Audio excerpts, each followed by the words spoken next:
পশ্চিমবঙ্গে যে সমস্ত বিষধর সাপ পাওয়া যায় তার মধ্যে শাঁখামুটি অন্যতম। যে সমস্ত বিষধর সাপ আছে তার মধ্যে শাঁখামুটি হলো একমাত্র যে বিষধর কিন্তু নিরীহ। এই নিরীহ বিষধর সাপ যার বাইটিং হিস্ট্রি খুব কম।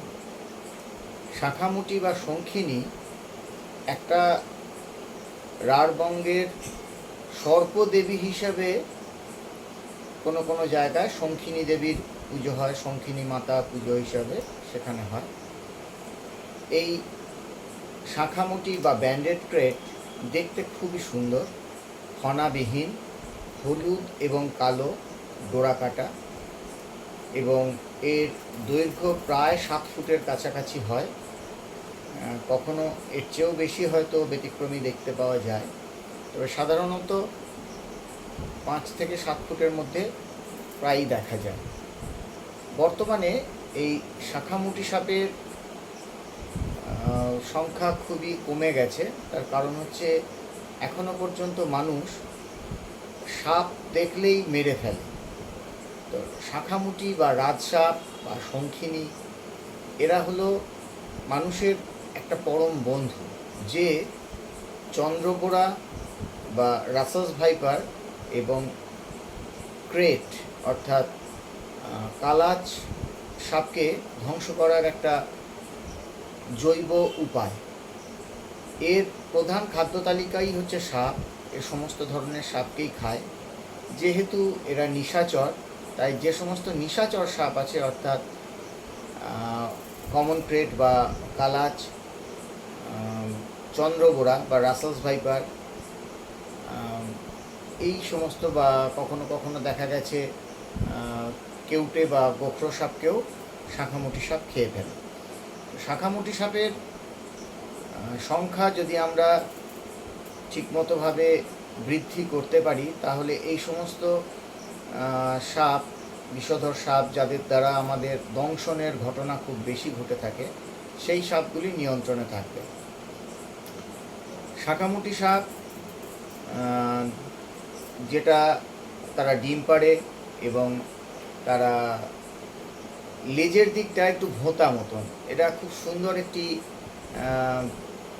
অভিনয় করতে পারে। কখনো কখনো এরা লেজের দিক দিয়ে পিছিয়ে যায়, তাতেই অনেক সময় অনেক শিকারী প্রাণী বা শিকারী পাখিরা এর লেজ বা মুখ ঠিক করতে না পেরে ওর লেজের দিক থেকে আক্রমণ করতে যায়, যেটা থাকে ওর অরিজিনালি মুখ, মানে পিছন দিকটা। তো একদম পুরো লেজের দিকভাবে মনে হয় যেন ওটাই মুখ, সেইভাবে এগিয়ে যাচ্ছে। তো সেই কারণে অন্যান্য শিকারী প্রাণীদেরকে বিভ্রান্ত করার জন্য শাঁখামুটি খুব সুন্দর এই অভিনয়টি করতে পারে। এই অভিনয়কে অনেক সময় কিছু ধূর্ত সাপুড়ে বা যারা সাপ খেলা দেখায় তারা দুমুখ সাপ বলে একে প্রতিপন্ন করে, এবং অনেকেই বলে শাঁখামুটি সাপের দুদিকে মুখ।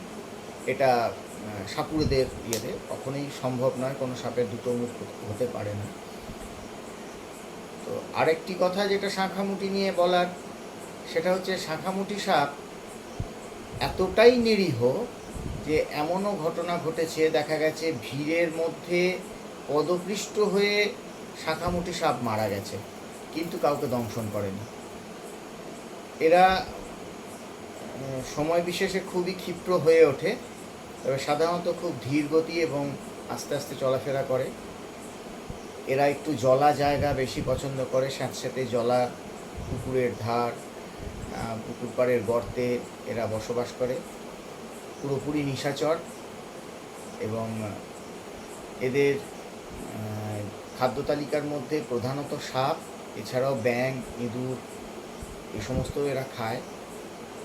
শাঁখামুটি সাপকে উত্তরবঙ্গে যেটা সবচেয়ে ভয়ঙ্কর সাপ ক্রেট, বিভিন্ন ধরনের ক্রেট পাওয়া যায় উত্তরবঙ্গে, সেখানে শাঁখামুটিও একটি ক্রেট, ব্যান্ডেড ক্রেট। তো শাঁখামুটি সাপ সেখানে খুবই সমাদৃত হয় ওই সমস্ত বিষধর, বাকি যে সমস্ত বিষধর ক্রেটগুলি আছে তাদেরকে খেয়ে ফেলার জন্য। বর্তমানে আমরা যেটা খুবই শুনছি যে চন্দ্রবোড়ার হার বেড়ে গেছে, এটা ঠিক বেড়ে গেছে কথাটা বলবো না, আমাদের মনুষ্য সান্নিধ্যে হয়তো চন্দ্রবোড়াকে বেশি দেখা যাচ্ছে। তার প্রধান কারণ হচ্ছে তাদের আবাসস্থল কমে গেছে এবং এই শাঁখামুটির মতন কেউটে, শাঁখামুটি, এই সমস্ত তাদের ভক্ষণকারী যে সমস্ত সাপ তারা কমে গেছে। তাই সকলকে বলবো এই শাঁখামুটি সাপকে চিনে রাখুন, এত সুন্দর সাপ, একে কেউ মারবেন না। শাঁখামুটি আমাদের বিষধর হলেও খুবই উপকারী সাপ, এরা সাধারণত কামড়ায় না কাউকে। এরা থাকলে সেখানে অন্য কোনো বিষধর সাপ থাকবে না, অন্যান্য বিষধর সাপের আক্রমণ থেকে আমরা বাঁচব। কাজে শাঁখামুটি আমাদের সমাজের বা আমাদের পরিবেশের একটি পরম বন্ধু।